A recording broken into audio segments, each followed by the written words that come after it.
Hi friends, ಎಲ್ಲರಿಗೂ ನಮಸ್ಕಾರ. ರಜನಿ ಅಡುಗೆ ಮನೆಗೆ ಸ್ವಾಗತ. ಇವತ್ತಿನ ಸ್ಪೆಷಲ್ ರೆಸಿಪಿ ಹಲ್ವಾ. ತುಂಬ ಸಿಂಪಲ್ ಆಗಿ ಕೇವಲ ಮೂರೇ ಸಾಮಗ್ರಿಗಳಿಂದ ಮಾಡುವಂಥ ಹಲ್ವಾ ರೆಸಿಪಿ ತೋರಿಸ್ತಾ ಇದ್ದೀನಿ. ಖಂಡಿತ ಒಂದ್ಸಲ ಟ್ರೈ ಮಾಡಿ, ತುಂಬಾ ಚೆನ್ನಾಗಿರುತ್ತೆ. ಮೊದಲನೇದಾಗಿ ನಾನಿಲ್ಲಿ ಒಂದು ಬೌಲ್ಗೆ 1 ಕಪ್ಪಷ್ಟು ಕಾರ್ನ್ಫ್ಲವರ್ ಹಾಕ್ಕೊಳ್ತಾ ಇದ್ದೀನಿ. ಅಂದರೆ ಮೆಕ್ಕೆಜೋಳದ ಹಿಟ್ಟನ್ನು ತಗೊಂಡಿದ್ದೀನಿ. ಈಗ ಅದೇ ಕಪ್ಪಲ್ಲಿ 2 ಕಪ್ನಷ್ಟು ನೀರನ್ನು ಹಾಕ್ಕೊಳ್ತಾ ಇದ್ದೀನಿ. ಅಂದರೆ 1 ಕಪ್ ಕಾರ್ನ್ಫ್ಲವರ್ಗೆ 2 ಕಪ್ನಷ್ಟು ನೀರನ್ನು ಹಾಕ್ಕೊಂಡು ಚೆನ್ನಾಗಿ ಮಿಕ್ಸ್ ಮಾಡ್ಕೊಳ್ಳೋಣ. 2 ಕಪ್ ನೀರಿನ ಬದಲಿಗೆ ನೀವು ಯಾವುದಾದ್ರೂ ಹಣ್ಣಿನ ಜ್ಯೂಸನ್ನ ಸೇರಿಸ್ಕೊಳ್ಬೋದು. ಅಂದರೆ ಕಲ್ಲಂಗಡಿ ಹಣ್ಣಿನ ಜ್ಯೂಸು, ಕ್ಯಾರೆಟ್ ಜ್ಯೂಸು ಅಥವಾ ದ್ರಾಕ್ಷಿ ಜ್ಯೂಸನ್ನ ಸೇರಿಸ್ಕೊಳ್ಬೋದು. ಈಗ ನೋಡಿ, ಗಂಟಿಲ್ದರ ರೀತಿ ಚೆನ್ನಾಗಿ ಮಿಕ್ಸ್ ಮಾಡ್ಕೊಂಡಿದ್ದೀನಿ. ಇದನ್ನು ಪಕ್ಕಕ್ಕೆ ಇಟ್ಕೊಂಡು ಒಂದು ದಪ್ಪ ತಳ ಇರುವಂಥ ಪಾತ್ರೆಗೆ 1/4 ಕಪ್ಪಷ್ಟು ಸಕ್ಕರೆನ ಹಾಕ್ಕೊಳ್ತಾ ಇದ್ದೀನಿ. 1 ಕಪ್ಪಷ್ಟು ಕಾರ್ನ್ಫ್ಲವರಿಗೆ 1/4 ಕಪ್ಪಷ್ಟು ಸಕ್ಕರೆ ಸಾಕಾಗುತ್ತೆ. ನಿಮಗೆ ಸ್ವೀಟ್ ಕಡಿಮೆ ಬೇಕಾದರೆ ಹಾಕ್ಕೊಳ್ಬೋದು. ಇದಕ್ಕಿಂತ ಜಾಸ್ತಿ ಆದರೆ ತುಂಬಾ ಸ್ವೀಟ್ ಆಗುತ್ತೆ. ಇದಕ್ಕೆ ಇವಾಗ ಒಂದು 3/4 ಕಪ್ಪಷ್ಟು ನೀರನ್ನು ಹಾಕ್ಕೊಂಡು ಸಕ್ಕರೆನ ಕರಗಿಸ್ಕೊಳ್ಳೋಣ. ನಾವಿಲ್ಲಿ ಯಾವುದೇ ರೀತಿಯ ಪಾಕ ಮಾಡೋ ಅವಶ್ಯಕತೆ ಇಲ್ಲ, ಜಸ್ಟ್ ಚೆನ್ನಾಗಿ ಕುದಿ ಬಂದರೆ ಸಾಕಾಗುತ್ತೆ. ಸೊ ನೋಡ್ತಾ ಇರ್ಬೋದು, ಸಕ್ಕರೆ ಚೆನ್ನಾಗಿ ಕುದಿ ಬರ್ತಾ ಇದೆ. ಈಗ ನಾನು ಆವಾಗಲೇ ಮಿಕ್ಸ್ ಮಾಡಿ ಇಟ್ಕೊಂಡಿದ್ವಲ್ಲ ಕಾರ್ನ್ಫ್ಲವರ್ನ, ಮತ್ತೊಂದು ಸಲ ಚೆನ್ನಾಗಿ ಮಿಕ್ಸ್ ಮಾಡಿಬಿಟ್ಟು ಹಾಕ್ಕೊಳ್ಳೋಣ. ಹಿಟ್ಟೆಲ್ಲ ತಳ ಕೂತ್ಬಿಟ್ಟಿರುತ್ತೆ, ಹಾಗಾಗಿ ಮತ್ತೊಂದು ಸಲ ಮಿಕ್ಸ್ ಮಾಡ್ಕೊಂಡು ಹಾಕ್ಕೊಳ್ಳಿ. ಇದನ್ನು ಹಾಕುವಾಗ ಗ್ಯಾಸನ್ನು ಲೋ ಫ್ಲೇಮಲ್ಲಿ ಇಟ್ಕೊಂಡು ಹಾಕ್ಕೊಳ್ಬೇಕು. ಸೊ ನೋಡ್ಬೋದು, ಈ ರೀತಿಯಾಗಿ ಮಿಕ್ಸ್ ಮಾಡ್ಕೊಳ್ತಾ ಹಾಕ್ಕೊಳ್ಬೇಕು. ಇದು ಸ್ವಲ್ಪ ಹೊತ್ತಲ್ಲೇ ಗಟ್ಟಿ ಆಗ್ತಾ ಬರುತ್ತೆ. ಅಲ್ಲಿವರೆಗೂ ಚೆನ್ನಾಗಿ ಮಿಕ್ಸ್ ಮಾಡ್ಕೊಳ್ತಾ ಇರಿ. ಗಂಟುಗಳಾಗುತ್ತೆ ಅಂತ ಭಯ ಬೇಡ, ಈ ರೀತಿಯಾಗಿ ಚೆನ್ನಾಗಿ ಮಿಕ್ಸ್ ಮಾಡ್ಕೊಳ್ಳಿ. ಸೊ ನೋಡ್ಬೋದು, ಈ ರೀತಿಯಾಗಿ ಗಟ್ಟಿ ಆಗ್ತಾ ಬರ್ತಾ ಇದೆ. ಹಾಗೆ ಫ್ರೆಂಡ್ಸ್, ಯಾರೆಲ್ಲ ಫಸ್ಟ್ ಟೈಮ್ ನಮ್ಮ ಚಾನಲ್ ನೋಡ್ತಾ ಇದ್ದರೆ ಪ್ಲೀಸ್ ಸಬ್ಸ್ಕ್ರೈಬ್ ಮಾಡಿಕೊಂಡು ಸಪೋರ್ಟ್ ಮಾಡಿ. ಸೊ ನೋಡಿ, ಈ ರೀತಿಯಾಗಿ ಚೆನ್ನಾಗಿ ಮಿಕ್ಸ್ ಮಾಡ್ಕೊಂಡ ನಂತರ ಈ ಟೈಮಲ್ಲಿ ನಾನು ಇದಕ್ಕೆ ಸ್ವಲ್ಪ ಫುಡ್ ಕಲರ್ನ ಹಾಕ್ಕೊಳ್ತಾ ಇದ್ದೀನಿ.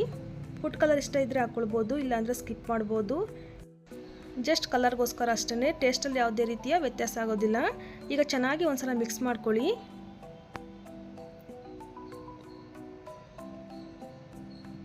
ಈ ಟೈಮಲ್ಲಿ ನಾನು ಒಂದು 2 ಟೇಬಲ್ ಸ್ಪೂನ್ ಅಷ್ಟು ತುಪ್ಪನ ಹಾಕ್ಕೊಳ್ತಾ ಇದ್ದೀನಿ. ತುಪ್ಪ ಇಷ್ಟ ಇಲ್ಲ ಅಂದರೆ ಎಣ್ಣೆನೂ ಸಹ ಹಾಕ್ಕೊಳ್ಬೋದು.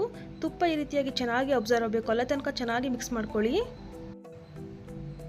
ತುಂಬ ಸುಲಭವಾಗಿ ಯಾರು ಬೇಕಾದರೂ ಸಹ ಈ ಹಲ್ವಾನ ಮಾಡ್ಕೊಳ್ಬೋದು. ಫಸ್ಟ್ ಟೈಮ್ ಮಾಡೋರು ಕೂಡ ತುಂಬಾ ಪರ್ಫೆಕ್ಟಾಗಿ ಮಾಡ್ಕೊಳ್ಬೋದು. ಸೊ ನೋಡ್ಬೋದು, ತುಪ್ಪ ಎಲ್ಲ ಚೆನ್ನಾಗಿ ಅಬ್ಸರ್ವ್ ಆಗಿ ತಳ ಕೂಡ ಬಿಡ್ತಾ ಬರ್ತಾ ಇದೆ. ಈ ಟೈಮಲ್ಲಿ ನಾನು ಸ್ವಲ್ಪ ಮೆಲನ್ ಸೀಡ್ಸ್ನ ಹಾಕ್ಕೊಳ್ತಾ ಇದ್ದೀನಿ, ಅಥವಾ ಬಾದಾಮಿ, ಗೋಡಂಬಿ, ಪಿಸ್ತಾ ಯಾವುದಾದ್ರೂ ಕೂಡ ಹಾಕ್ಕೊಳ್ಬೋದು. ಸೊ ನೋಡ್ಬೋದು, ಇವಾಗ ಪರ್ಫೆಕ್ಟಾಗಿ ಚೆನ್ನಾಗಿ ಬೆಂದಿದೆ. ಇವಾಗ ಸ್ಟವನ್ನು ಆಫ್ ಮಾಡಿಕೊಂಡು 1 ಟೇಬಲ್ ಸ್ಪೂನ್ ಅಷ್ಟು ತುಪ್ಪನ ಹಾಕ್ಕೊಳ್ತಾ ಇದ್ದೀನಿ. ನಾನಿಲ್ಲಿ ಟೋಟಲ್ ಆಗಿ 3 ಟೇಬಲ್ ಸ್ಪೂನ್ ಅಷ್ಟು ತುಪ್ಪ ಮಾತ್ರ ಉಪಯೋಗಿಸಿದ್ದೀನಿ. ಇವಾಗ ಮತ್ತೊಂದು ಸಲ ಚೆನ್ನಾಗಿ ಮಿಕ್ಸ್ ಮಾಡ್ಕೊಳ್ಳೋಣ. ಚೆನ್ನಾಗಿ ಮಿಕ್ಸ್ ಮಾಡಿಕೊಂಡು ತುಪ್ಪ ಸವರಿರುವಂಥ ಪ್ಲೇಟ್ಗೆ ಅಥವಾ ಒಂದು ತಟ್ಟೆಗೆ ಹಾಕ್ಕೊಳ್ಬೋದು. ಹಾಕ್ಕೊಂಡು ಈ ರೀತಿಯಾಗಿ ಈಕ್ವಲ್ ಆಗಿ ಸ್ಪ್ರೆಡ್ ಮಾಡ್ಕೊಳ್ಬೇಕು. ಒಂದು ಸ್ಪೂನಿಂದ ಈ ರೀತಿಯಾಗಿ ಈಕ್ವಲ್ ಆಗಿ ಮಾಡ್ಕೊಳ್ಳಿ. ಸೊ ನೋಡಿ, ಈ ರೀತಿಯಾಗಿ ಮಾಡಿಕೊಂಡು ಕಂಪ್ಲೀಟಾಗಿ ಒಂದು ಅರ್ಧ ಗಂಟೆ ತಣ್ಣಗಾಗೋದಕ್ಕೆ ಬಿಡಬೇಕು. ಸೊ ನೋಡಿ, ಇವಾಗ ಒಂದು ಅರ್ಧ ಗಂಟೆ ಕಂಪ್ಲೀಟಾಗಿ ತಣ್ಣಗಾಗಿದೆ. ಇವಾಗ ನಾನು ಒಂದು ಪ್ಲೇಟ್ ಮೇಲೆ ಡಿಮೋಲ್ಡ್ ಮಾಡ್ಕೊಳ್ತಾ ಇದ್ದೀನಿ. ವಾವ್, ನೋಡಿ ಎಷ್ಟು ಸೂಪರಾಗಿ ಬಂದಿದೆ ಅಲ್ವಾ. ಇವಾಗ ನಿಮಗೆ ಯಾವ ಶೇಪಲ್ಲಿ ಬೇಕೋ ಆ ಶೇಪಲ್ಲಿ ಕಟ್ ಮಾಡ್ಕೊಳ್ಬೋದು. ನಿಮಗೆ ನೋಡ್ತಾ ಇದ್ರೇ ಗೊತ್ತಾಗ್ತಿದೆ ಎಷ್ಟು ಸೂಪರಾಗಿ ಬಂದಿದೆ ಅಂತ. ಸೊ ನೋಡಿ, ಎಷ್ಟು ಸೂಪರಾಗಿ ಬಂದಿದೆ ಅಲ್ವಾ. ನೀವು ಸಹ ಖಂಡಿತ ಒಂದ್ಸಲ ಟ್ರೈ ಮಾಡಿ, ಹೇಗಿತ್ತು ಅಂತ ಕಮೆಂಟಲ್ಲಿ ತಿಳಿಸಿ. ಸೊ ನೋಡಿದ್ರಲ್ಲ ಫ್ರೆಂಡ್ಸ್, ಇವತ್ತಿನ ರೆಸಿಪಿ ನಿಮಗೆಲ್ಲ ಇಷ್ಟ ಆಗಿದೆ ಅಂತ ಅಂದ್ಕೊಂಡಿದ್ದೀನಿ.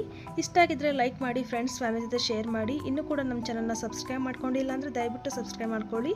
ಮತ್ತೊಂದು ಹೊಸ ರೆಸಿಪಿಯೊಂದಿಗೆ ಸಿಗ್ತೀನಿ. ಅಲ್ಲಿವರೆಗೂ ಧನ್ಯವಾದಗಳು.